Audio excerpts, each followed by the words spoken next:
তড়িৎ রসায়নের সংক্ষিপ্ত যে কোশ্চেনগুলো আছে এই কোশ্চেনগুলো নিয়ে আমি তোমাদের আলোচনা করব এবং কিভাবে তোমরা উত্তরগুলো লিখবা সেই সম্পর্কে আলোচনা করব। শিটের 1, 2, 3 এভাবে যতগুলো কোশ্চেন আছে আমি চেষ্টা করব সব কোশ্চেনগুলো যাতে তোমাদের সহজে নখদর্পণে আসে। এই কারণে আমি শিটটাও আমার কাছে নিয়েছি। তো 1 নম্বর কোশ্চেন আছে SOFC, solid oxide fuel cell কি?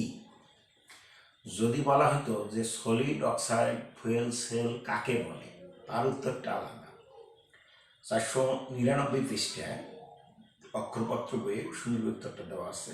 যেহেতু শুধু কি বলেছে সুতরাং বলবা সলিড অক্সাইড ফুয়েল সেল হচ্ছে যে সকল ফুয়েল সেলে তড়িৎ বিশ্লেষ্যটা কঠিন অক্সাইডে তৈরি। এটা হচ্ছে সলিড অক্সাইড, অর্থাৎ পূর্ণরূপটা লিখলেই হবে সলিড। SOFC হলো সলিড অক্সাইড ফুয়েল সেল। আরও একটু বিস্তারিতভাবে লিখতে চাইলে তুমি লিখতে পারো যার তড়িৎ বিশ্লেষ্যটা হচ্ছে কঠিন অক্সাইড। প্রমাণ তড়িৎদ্বার বিভব কি? প্রমাণ তড়িৎদ্বার বিভব কি? প্রমাণ। তো আমি তোমাদের এই ব্যাপারে একটা কথা বলছিলাম, এটা তোমাদের সম্ভবত বইয়ের 460 পৃষ্ঠার উত্তরটা আছে। তো প্রমাণ তড়িৎদ্বার বিভব বলতে বোঝাচ্ছে যে একটা তড়িৎদ্বারকে যদি প্রমাণ অবস্থায় অর্থাৎ 1 মোলার ঘনমাত্রার দ্রবণে 25 ডিগ্রি সেলসিয়াস তাপমাত্রায় এবং যদি গ্যাসের ক্ষেত্র হয় তাহলে 1 অ্যাটমসফিয়ার চাপে গ্যাসটাকে যদি সরবরাহ করা হয় তাহলে ইলেকট্রন ত্যাগ করার প্রবণতা বা গ্রহণ করার প্রবণতার ফলে ওই তড়িৎদ্বারে যে বিভব পার্থক্যটা তৈরি হয় এটার নামে হচ্ছে প্রমাণ তড়িৎদ্বার বিভব। সংক্ষেপে প্রমাণ অবস্থায় তড়িৎদ্বার বিভবের নামে হচ্ছে প্রমাণ তড়িৎদ্বার বিভব। তবে এতটা সংক্ষেপ করা যাবে না, আগে যেটা বললাম সেটা করলাম। ফুয়েল সেল কি? আমি এটা একদিন বলছিলাম রাসায়নিক বিক্রিয়ার মাধ্যমে, কি বললাম, রাসায়নিক বিক্রিয়ার মাধ্যমে বিদ্যুৎ উৎপাদনের, রাসায়নিক বিক্রিয়ার মাধ্যমে বিদ্যুৎ উৎপাদনের যে যান্ত্রিক যে বিন্যাসটা, যান্ত্রিক যে সমন্বয়টা, এটাকে ফুয়েল সেল বা জ্বালানি কোষ বলে। এভাবে তোমরা উত্তরটা লিখতে পারো। এইটা তোমাদের উত্তরটা আছে 496 পৃষ্ঠায়। জারণ বিভব ও বিজারণ বিভব কি? এরপরে প্রশ্ন হচ্ছে জারণ বিভব ও বিজারণ বিভব কি? 459 পৃষ্ঠার লাস্ট অংশটাতে এটা দেওয়া আছে জারণ বিভব বিজারণ বিভব কি। আমি নর্মালি তোমাদের কথাটা বলি। তো কোনো একটি তড়িৎদ্বারকে তার তড়িৎ বিশ্লেষণে নিমজ্জিত করার পর ইলেকট্রন ত্যাগ করার প্রবণতার ফলে তার মধ্যে যে বিভব পার্থক্যটা সৃষ্টি হয় সেটাই হচ্ছে অ্যানোড বিভব বা জারণ বিভব। আর তড়িৎদ্বারকে তার তড়িৎ বিশ্লেষে প্রবেশ করানোর পর ইলেকট্রন গ্রহণ করার প্রবণতার ফলে যে বিভব পার্থক্য তৈরি হয় তাকে ক্যাথোড বিভব বা বিজারণ বিভব বলে। এরপর আছে তড়িৎ রাসায়নিক তুল্যাঙ্ক কি? এটা 448 পৃষ্ঠা হুবহু বইয়ে দেওয়া আছে, আমরা এটা সহজভাবে শিখছিলাম। তো 1 কুলম্ব পরিমাণ বিদ্যুৎ চার্জ প্রয়োগ করা হইলে কয় কুলম্ব? 1 কুলম্ব। তো কুলম্বের সংজ্ঞা থেকে আমরা আবার একটু ইয়েও করতে পারি যে 1 অ্যাম্পিয়ার তড়িৎ 1 সেকেন্ড ধরে চালনা করলে ওই 1 কুলম্ব, কিন্তু একই কথা। তাহলে আমরা বিস্তারিত সংজ্ঞাটা এভাবে লিখতে পারি 1 অ্যাম্পিয়ার বিদ্যুৎ 1 সেকেন্ড ধরে কোনো তড়িৎ পরিবাহীর মধ্য দিয়ে অথবা 1 কুলম্ব পরিমাণ বিদ্যুৎ কোনো তড়িৎ বিশ্লেষ্য পরিবাহীর মধ্য দিয়ে চালনা করলে যে পরিমাণ পদার্থ সঞ্চিত হবে মাধ্যমের ভিতরে, তার নাম হচ্ছে তড়িৎ রাসায়নিক তুল্যাঙ্ক। এরপর প্রশ্ন আছে তড়িৎদ্বার কি? তড়িৎদ্বার কি? মনে রাখবা, তড়িৎ বিশ্লেষ্য পদার্থের মধ্যে সরাসরি বিদ্যুৎ প্রয়োগের কোনো উপায় নেই। তাই এই তড়িৎ বিশ্লেষ্য পদার্থের মধ্যে বিদ্যুৎ সরবরাহ করার জন্য ধাতব দণ্ড বা ধাতব তার ব্যবহার করা হয়। এই ধাতব দণ্ড বা ধাতব তারগুলোকে তড়িৎদ্বার বলে বা ইলেকট্রোড বলে। তড়িৎদ্বার বা ইলেকট্রোড বলা হয়। এরপরে ফ্যারাডে ধ্রুবক কি? এটা 449 পৃষ্ঠায় আছে।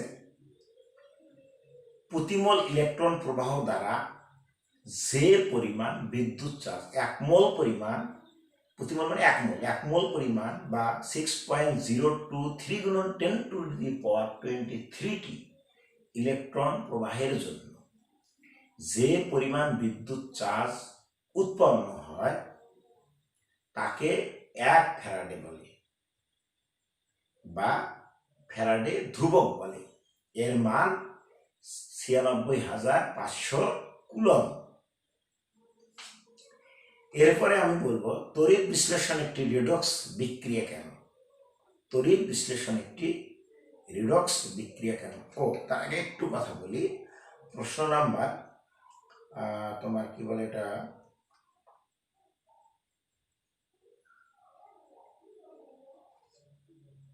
প্রমাণ তড়িৎদ্বার বিভব নিয়ে একটু কথা বলি। অনেকে এই 1 মোলার আর 1 মোল এই দুইটা জিনিসকে এক করে ফেলে। এই দুটো জিনিস কিন্তু পুরাটাই আলাদা। এটা ঘনমাত্রা পরিমাপের একক আর একটা পদার্থের পরিমাণের একক। 1 মোলার অর্থ হচ্ছে 1 মোল পার লিটার। আর 1 মোল তো 1 মোলই শুধু। কাজেই এই 1 মোলারের জায়গায় অনেকে দেখলাম প্রশ্নের উত্তরে 1 মোল লিখছে। এটা কিন্তু লেখা যাবে না। 1 মোলার তো 1 মোলারই লিখতে হবে। এই কথাটা যেন মাথায় থাকে। 1 মোলার 1 মোলার এক জিনিস নয়। তো এরপরে আমি আসবো তড়িৎ বিশ্লেষণ একটি রেডক্স বিক্রিয়া কেন? তো সহজ কথা, রেডক্স বিক্রিয়া মানে হলো জারণ বিজারণ বিক্রিয়া। আমরা জানি যে বিক্রিয়ায় ইলেকট্রন ত্যাগ হয় তার নাম জারণ, যে বিক্রিয়ায় ইলেকট্রন গ্রহণ হয় তার নাম বিজারণ। অর্থাৎ ইলেকট্রন ত্যাগ বা গ্রহণ যদি কোনো বিক্রিয়া হয় তাকে আমরা জারণ বিজারণ বা রিডক্স বিক্রিয়া বলি। যেহেতু তড়িৎ বিশ্লেষণ প্রক্রিয়ায় আয়ন সমূহ, ধনাত্মক আয়ন সমূহ ঋণাত্মক ক্যাথোডে গিয়ে ইলেকট্রন গ্রহণ করে এবং ঋণাত্মক আয়ন সমূহ ধনাত্মক অ্যানোডে গিয়ে ইলেকট্রন গ্রহণ করে, কাজেই ইলেকট্রন ত্যাগ করে। কাজে এক্ষেত্রে একবার জারণ ঘটছে আর একবার বিজারণ ঘটছে এবং সাথে তাদের রাসায়নিক পরিবর্তনও ঘটছে। কাজেই আমরা বলবো তড়িৎ বিশ্লেষণ একটি রিডক্স বিক্রিয়া। কারণ এই বিক্রিয়ায় রাসায়নিক পরিবর্তন হওয়ার সময় এদের মানে যে তড়িৎ বিশ্লেষ্য পদার্থগুলো আছে তাদের কি হয়, ইলেকট্রনের আদান প্রদান ঘটে। তাই তড়িৎ বিশ্লেষণ একটি কি বিক্রিয়া, কি প্রক্রিয়া? রেডক্স বিক্রিয়া। নির্দেশক তড়িৎদ্বার কি বা রেফারেন্স তড়িৎদ্বার কি? তো আমরা জানি অর্ধকোষ তড়িৎদ্বার বিভবের মান নির্ণয়ের কোনো পদ্ধতি নেই। তাই হিসাবের সুবিধার্থে অর্থাৎ অর্ধকোষ তড়িৎদ্বার বিভবের মান নির্ণয় করার সুবিধার্থে হাইড্রোজেন তড়িৎদ্বারকে শূন্য ধরে তার সাপেক্ষে অন্যান্য তড়িৎদ্বার বিভবের মান নির্ণয় করা হয়। এরকম একটা জানা তড়িৎদ্বার মানে যেটা জানা সেটা ধরে হোক আর পরীক্ষার মাধ্যমে হোক, জানা তড়িৎদ্বার যেটা এই জানা তড়িৎদ্বারের সাহায্যে অপর একটি তড়িৎদ্বার বিভবের মান নির্ণয় করার সময় যে জানা তড়িৎদ্বারটা ব্যবহার করা হয় এটার নামে হচ্ছে তোমার নির্দেশক তড়িৎদ্বার বা রেফারেন্স তড়িৎদ্বার। ফুয়েল সেল পরিবেশ বান্ধব কেন? এটার উত্তর খুব সহজ। আমি বলছিলাম ফুয়েল সেলের প্রধান জ্বালানি হচ্ছে হাইড্রোজেন এবং এখানে ক্যাথোডে সাধারণত অক্সিজেন ব্যবহার করা হয়। কাজেই বিদ্যুৎ উৎপাদনের পাশাপাশি বিক্রিয়া শেষে এটি শুধুমাত্র পানি উৎপন্ন করে। পানি পরিবেশকে দূষণ করতে পারে না, আর যেহেতু এটা পরিবেশকে দূষণ করতে পারে না এই জন্য ফুয়েল সেল পরিবেশ বান্ধব। তড়িৎ রাসায়নিক কোষ কি? তড়িৎ রাসায়নিক কোষ তোমরা জানো তড়িৎ রাসায়নিক কোষ কিন্তু দুইটা কোষের সমন্বয়, একটা হচ্ছে তড়িৎ বিশ্লেষ্য কোষ আর হচ্ছে গ্যালভানিক কোষ। তো আমরা এই কথাটাই বলবো, যে কোষে রাসায়নিক শক্তিকে বিদ্যুৎ শক্তিতে অথবা বিদ্যুৎ শক্তিকে রাসায়নিক শক্তিতে রূপান্তর করা হয় তাকে তড়িৎ রাসায়নিক কোষ বলে। সেটা হতে পারে গ্যালভানিক কোষ, হতে পারে তড়িৎ বিশ্লেষ্য কোষ। ক্লিয়ার? আচ্ছা, এরপর তোমাদের আছে তড়িৎ চালক বল কি বা ইএমএফ কি? ইএমএফ হচ্ছে ইলেকট্রোমোটিভ ফোর্স।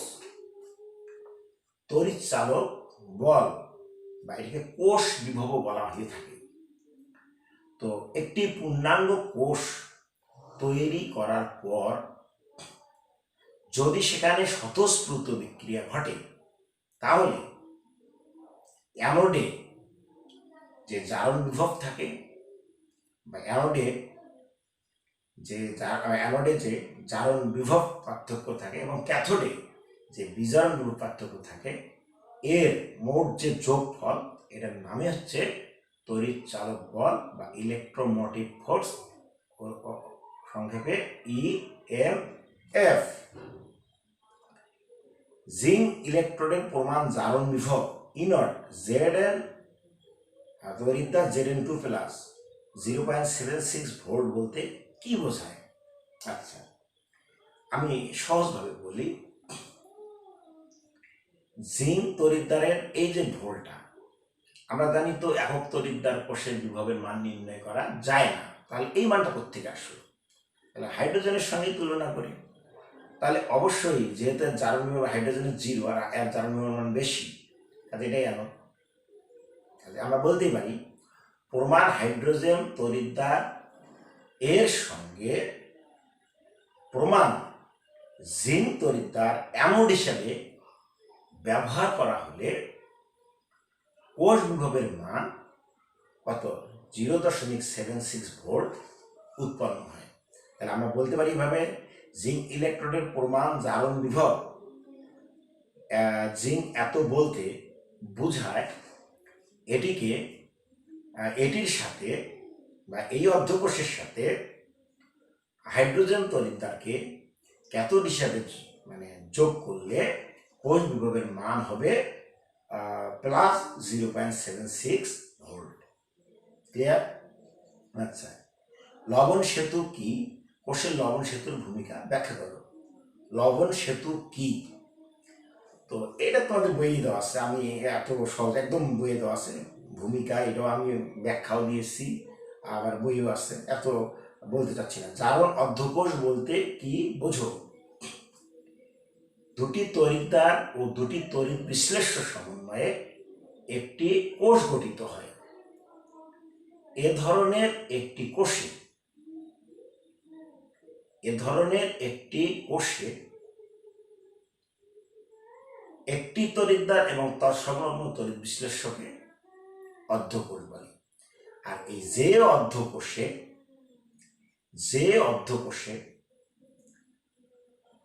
তড়িৎদ্বার তার দ্রবণের সংযোগ স্থলে স্থাপন করার ফলে ইলেকট্রন ত্যাগ করার প্রবণতার ফলে যে বিভব পার্থক্যটা তৈরি করে এটার নাম হচ্ছে জারণ অর্ধকোষ বিভব। জারণ অর্ধকোষ বিভব, অথবা এই কোষটুকে আমরা বলবো জারণ অর্ধকোষ। তাহলে অ্যানোড এবং তার দ্রবণের সংযোগ স্থলে ইলেকট্রোড স্থাপনের ফলে ইলেকট্রন ত্যাগ করার প্রবণতার ফলে যে বিভবটা তৈরি হয় এটার নাম যেমন জারণ বিভব, আর এই কোষটার নাম, এই অর্ধকোষটার নাম হচ্ছে জারণ অর্ধকোষ। সোডিয়াম ক্লোরাইড তড়িৎ বিশ্লেষ্য পরিবাহী কেন, বা সোডিয়াম ক্লোরাইড একুয়াস মানে জলীয় দ্রবণ তড়িৎ বিশ্লেষ্য কি ব্যাখ্যা করো। তড়িৎ বিশ্লেষ্য কি?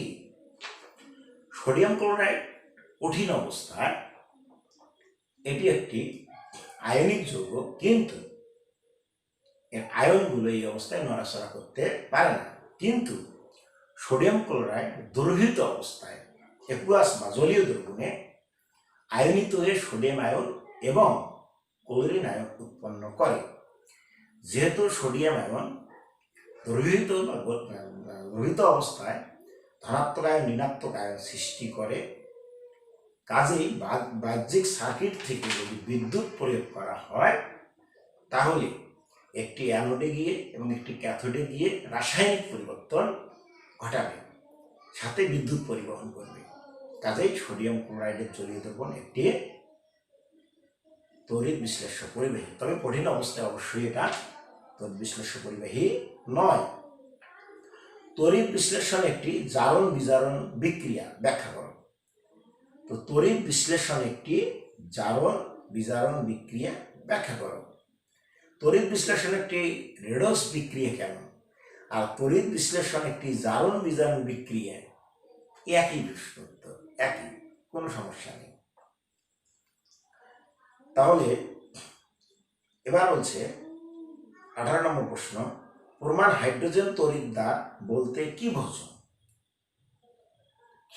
প্রমাণ হাইড্রোজেন তড়িৎদ্বার বলতে কি বোঝো? হাইড্রোজেন তড়িৎদ্বার তৈরি করার সিস্টেমটা আমি তোমাদের একটু দেখাই। একটা পাত্র,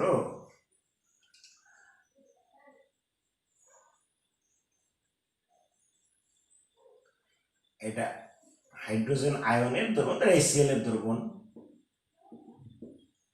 এবারে নল থাকে, যদি এটা সরল গঠন আর কি। 1 অ্যাটমসফিয়ার চাপে হাইড্রোজেন গ্যাসটাকে এদিক দিয়ে চালনা করা হয়, আর এখানে একটা প্লাটিনাম তার ঢোকানো থাকে, এদিক তাপমাত্রা দেওয়া থাকে, সমস্যা নেই। তো এই যে 1 অ্যাটমসফিয়ার চাপে 1 মোলার হাইড্রোজেন আয়নের দ্রবণে প্লাটিনাম আস্তরণ যুক্ত তড়িৎদ্বার মানে সংযুক্ত আর কি, প্লাটিনাম আস্তরণে একটি তড়িৎদ্বার সংযুক্ত 1 মোলার হাইড্রোজেন আয়নের দ্রবণে 1 অ্যাটমসফিয়ার চাপে হাইড্রোজেন গ্যাসকে বুদবুদ আকারে চালনা করলে যে কোষটা তৈরি হয় এটার নামে হচ্ছে প্রমাণ হাইড্রোজেন তড়িৎদ্বার। যে তড়িৎদ্বারটা তৈরি হয় এটার নাম হচ্ছে প্রমাণ হাইড্রোজেন তড়িৎদ্বার। 19 নম্বর বলছে, প্রমাণ হাইড্রোজেন তড়িৎদ্বার বিভবের মান শূন্য বলতে কি বোঝো? তো শূন্য বলতে কি বোঝো? আসলে হাইড্রোজেন তো ইলেকট্রন ত্যাগ বা গ্রহণ করার ক্ষমতা রাখে, কাজেই আর বিভবের মান শূন্য বলতে আসলে কিছু না। কিন্তু যেহেতু এখন পর্যন্ত হাইড্রোজেন তড়িৎদ্বার বিভবের মান যেহেতু এখন পর্যন্ত অর্ধকোষ তড়িৎদ্বার বিভবের মান নির্ণয়ের কোনো পদ্ধতি আবিষ্কার হয়নি, তাই বিজ্ঞানীগণ সম্পূর্ণ ইচ্ছার উপর নির্ভর করে সর্বসম্মতিক্রমে হাইড্রোজেন তড়িৎদ্বারের বিভবের মান শূন্য ধরেছে, যাতে তার সাথে তুলনা করে অপর কোনো তড়িৎদ্বারের বিভবের মান বা অপর কোনো অজানা অর্ধকোষ তড়িৎদ্বার বিভবের মান নির্ণয় করা যায়। এরপর আছে 19 নম্বর প্রশ্ন, প্রমাণ হাইড্রোজেন তড়িৎদ্বার বিভবের মান শূন্য। ওটাই তো বললাম, হ্যাঁ। সঞ্চয়ী ব্যাটারি চার্জিতকরণের পূর্বে পানি ব্যবহার করা হয় কেন? যদিও আমি লেট সঞ্চয় কোষ করাইনি, উত্তরটা বলি, আমার মনে হয় না খুব একটা কষ্ট হবে। লেট সঞ্চয় কোষ বা লেট সঞ্চয় ব্যাটারি তোমরা এমনি নর্মালি চেনো, এই যে আইপিএস এর যে ব্যাটারিগুলো দেখছো না, আইপিএস কিংবা আর কোথায় বলি এটা গাড়িতেও ব্যবহার করা হয়। এই বড় সাইজের যে ব্যাটারিগুলো দেখো নাই, হ্যাঁ, না দেখলে কারো থেকে একটু দেখে নিবা বা ইউটিউবে সার্চ দিয়ে দেখবা। হ্যাঁ, তো যাই হোক, এই বড় সাইজের ব্যাটারিগুলো, তো ওগুলো মুখ খুলে অ্যাসিড দেওয়া হয়, অ্যাসিড পানি দেওয়া হয়, অনেকে পানি অ্যাসিড মিশ্রিত করে দেওয়া হয়। এখন এইখানে যে কোশ্চেনটা করা হয়েছে তারা বলছে ওই লেট সঞ্চয়ক ব্যাটারি বা সঞ্চয়ক ব্যাটারিতে চার্জিতকরণের পূর্বে পানি ব্যবহার করা হয় কেন? এখন এইখানে মনে রাখবা যে সঞ্চয়ক যে কোষটা আছে, এই কোষটার যে মানে একটার সাথে আরেকটার সাথে আরেকটা পাতগুলো থাকে, এই পাতগুলোর সাথে একটার সাথে আরেকটা নর্মালি কোনো বিদ্যুৎ পরিবহন করার মতো সরাসরি কোনো সংযোগ থাকে না। এই সংযোগটা রাখার জন্য এখানে মাধ্যম হিসেবে শুধু বিশুদ্ধ পানি ব্যবহার করা যায়। তো এই কারণে বিশুদ্ধ পানি ব্যবহার করা যায় না, এটা পূর্ণাঙ্গ আয়নিত হতে পারে না। এই জন্য অ্যাসিড মিশ্রিত পানি ব্যবহার করা হয়, যাতে করে এইটা বিদ্যুৎ চলাচলের একটা সহজ মাধ্যম হিসেবে কাজ করে। তবে মনে রাখবা, ব্যাটারিতে কিন্তু মাঝে মাঝে আবার পানি থাকে। কেন? যখন এই জায়গায় তড়িৎ বিশ্লেষ, অ্যাসিড মিশ্রিত পানি যদি তড়িৎ বিশ্লেষ হিসেবে কাজ করে, তাহলে সেখানে একটা H+ আয়ন তৈরি হয়, OH- আয়ন তৈরি হয়। তো H+ আয়ন ও OH- আয়ন বিক্রিয়া করার সময় এটা কিছুটা পানিতে পরিণত হয়, আর এটা কিন্তু হাইড্রোজেন গ্যাসে পরিণত হয় তড়িৎ বিশ্লেষণের সময়। এই হাইড্রোজেন গ্যাসটা কিন্তু এখান থেকে বের হয়ে যায়, ফলে পানির পরিমাণটা কিন্তু কমে যায়। এখানে এটা অক্সিজেনে পরিণত হয়, এটা হাইড্রোজেন গ্যাসে পরিণত হয়। তো এগুলো যখন বের হয়ে যায়, তখন কিন্তু কিছুটা পানি ওখান থেকে হ্রাস পায়, ফলে অ্যাসিডের ঘনমাত্রাটা বেড়ে যায়। তো ঘনমাত্রা বাড়ার সাথে সাথে আয়নের পরিমাণটা কিন্তু গাঢ়, মানে একদম কাছাকাছি থাকে, তখন এদের বিদ্যুৎ পরিবহনে একটু বাধা তৈরি হয়। এই কারণে পানি দিয়ে আবার স্বাভাবিক মানে ওই অ্যাসিডের ঘনত্বটা ঠিক রাখা হয়। তো এরপর আছে 21, গ্যালভানিক কোষ রিডক্স বিক্রিয়া দেয়, ব্যাখ্যা করো। একই রকম, গ্যালভানিক কোষ রিডক্স বিক্রিয়া মানে জারণ বিজারণ বিক্রিয়া দেয়। আমরা জানি গ্যালভানিক কোষ বলতে বোঝায় যে দুটি তড়িৎদ্বার এবং দুটি তড়িৎ বিশ্লেষ্যকে একটি লবণ সেতুর মাধ্যমে যুক্ত করে যদি পরিবাহী তাপ দ্বারা সংযুক্ত করা হয়, তাহলে সেখানে বিদ্যুৎ পরিবাহিত হয়। আর এ সময় অ্যানোড থেকে ধনাত্মক আয়ন দ্রবণে যাওয়ার সময় ইলেকট্রন ত্যাগ করে। ইলেকট্রন ত্যাগ করা একটি জারণ বিক্রিয়া। আর ক্যাথোডে ইলেকট্রন যাওয়ার পর ওখানে ধনাত্মক আয়ন ইলেকট্রন গ্রহণ করে কি করে, ধাতু হিসেবে ক্যাথোডে জমা হয়, সেখানে ইলেকট্রন গ্রহণ হয়, কাজে একটা বিজারণ বিক্রিয়া। কাজেই দেখা যাচ্ছে যে একটি জারণ ঘটলে আর একটা বিজারণ ঘটে, অর্থাৎ এখানে জারণ বিজারণ বিক্রিয়া ঘটে, তাই এটি একটি রিডক্স বিক্রিয়া। অ্যাসিড মিশ্রিত পানিকে তড়িৎ বিশ্লেষ্য পরিবাহী বলা হয় কেন? ওই যে একটু আগেই বললাম যে পানি, বিশুদ্ধ পানি তেমন খুব একটা আয়নিত হইতে পারে না, তবে অ্যাসিডের উপস্থিতিতে এর আয়নিত হওয়ার মাত্রা বেড়ে যায়। যদি হাইড্রোনিয়াম আয়নে পরিণত হয়, আসলে হাইড্রোনিয়াম আয়ন সম্পর্কে আমি এতটা আলোচনা করিনি, তারপরেও আমি বললাম যে মূলত আয়নিত হওয়ার পরিমাণটা বেড়ে যায়।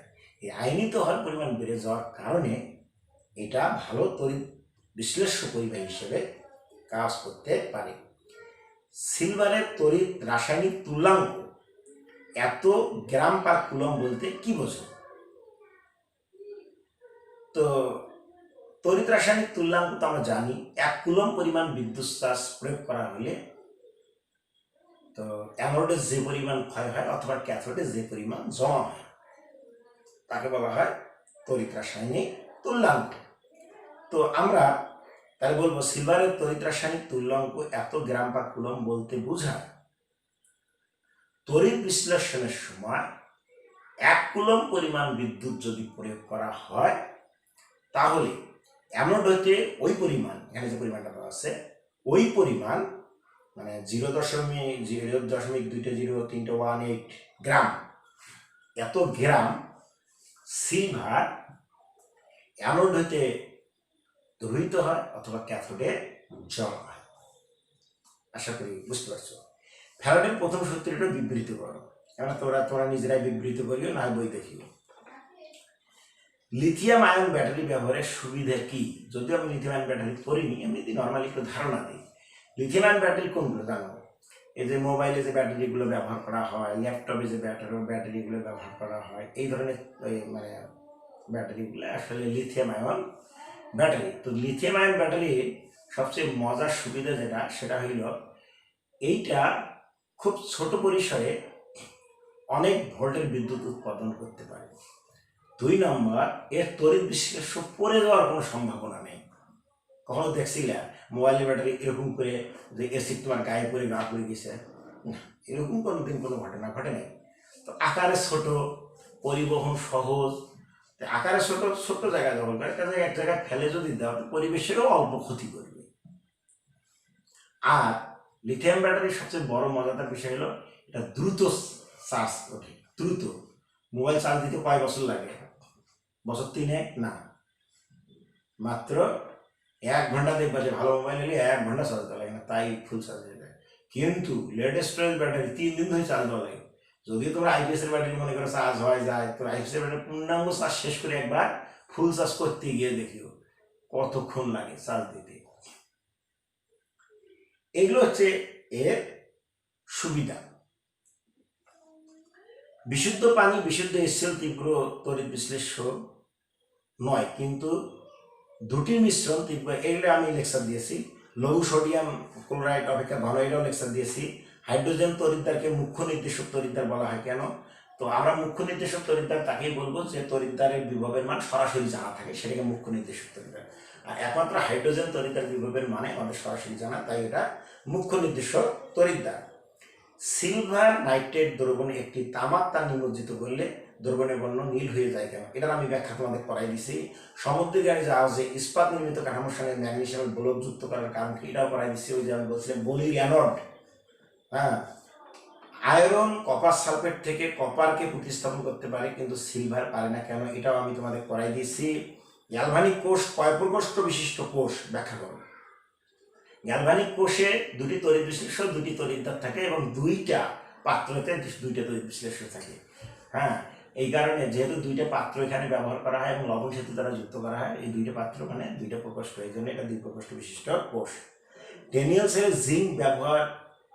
সেলে জিঙ্ক বিজারক হিসেবে কাজ করে কেন? ড্যানিয়েল সেল হচ্ছে গ্যালভানিক সেলেরই প্রথম উদাহরণ, যেখানে জিঙ্ক এবং কপার দণ্ড ব্যবহার করা হয়। এখানে আমরা জানি জিঙ্কের জারণ বিভবের মান কপারের জারণ বিভবের মানের থেকে অনেক বেশি, আর আমরা জানি যেটা জারণ বিভবের মান বেশি সেটা অ্যানোড হিসেবে কাজ করবে, যেটা বিজারণ বিভবের জারণ বিভবের মান কম সেটা ক্যাথোড হিসেবে কাজ করবে। যেহেতু জিঙ্কের জারণ বিভবের মান বেশি, তাই জিঙ্ক অ্যানোড হিসেবে কাজ করবে আর কপার ক্যাথোড হিসেবে কাজ করবে। তাপমাত্রা বৃদ্ধিতে ইলেকট্রনের পরিবাহী তড়িৎ প্রবাহ হ্রাস পায় কেন? তাপ দিলে কি হয়? তাপ যদি তোমাকেও দেওয়া হয় তুমিও লাফালাফি করবা, সত্যি কি না? ঠিক একই রকম ইলেকট্রনের পরিবাহী মানে ধাতব পরিবাহীতে যদি তুমি তাপ দাও, ওই ইলেকট্রনের যে লাফালাফি শুরু হয় অন্যরকম লাফালাফি। তো আমি শখ করে এই জায়গা থেকে এখানে গেলাম, এটা যাওয়া সহজ না? এরকম করে যাওয়া সহজ। তাহলে একটা নির্দিষ্ট একটু পথ যদি আমি এইভাবে যাই, তাহলে অনেক দূর পথ অতিক্রম করতে হচ্ছে। এই যে বাধাটা, এটার নাম কিন্তু রোধ। তার মানে ধাতব পরিবাহীর তাপমাত্রা বৃদ্ধি করলে ইলেকট্রনের কম্পনটা বৃদ্ধি পায়, তাতে তার রোধ বৃদ্ধি পায় মানে ইলেকট্রন যাতায়াতের বাধা সৃষ্টি হয়।